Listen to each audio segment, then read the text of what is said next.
அக்கா இன்னைக்கு ரொம்ப ஹாப்பியா இருந்திருக்கும். பிகாஸ் ஏன்னா வந்துட்டு ஆஃப்டர் பிக் பாஸ் அவங்க சென்னை சிட்டிக்குள்ள வந்தது இப்பதான் வந்திருக்காங்க. வந்து நம்மள மீட் பண்றதுக்காகவே வந்திருக்காங்க. அதுவும் ஆல் த சடன் காலையில பண்ணி எங்க இருக்கீங்க எனக்கு ஃபுல் டே ஃப்ரீயா கேட்டு எங்களுக்கு பெரிய சர்ப்ரைஸ் கொடுத்தாங்க. We are surprised. Very surprise கொடுத்தாச்சு. ஆமா பிக் பாஸ்ல இருந்து வந்ததுக்கு அப்புறமா we are all happy also இல்ல. எல்லாரும் நான் எங்க போயிட்டேன், ஏன் இது வரைக்கும் வந்து இன்டர்வியூ பண்ணல, ஏன் ஒரு இன்டர்வியூ வரல, கேள்வி.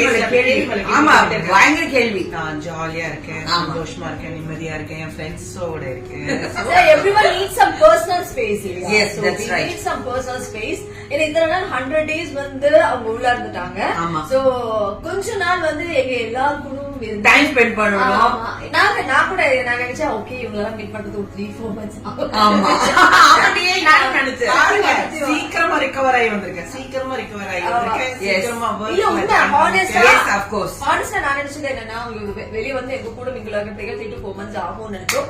பட் ஆனா ஃபர்ஸ்ட் வந்து எங்கதான் சென்னையில வந்து மீட் பண்ணுவாங்க நான் நினைக்கவே இல்ல. So happy. அப்புறம் வேற நீ என்னடி எங்களை மிஸ் பண்ணியா? பயங்கரமா மிஸ் பண்ணேன்.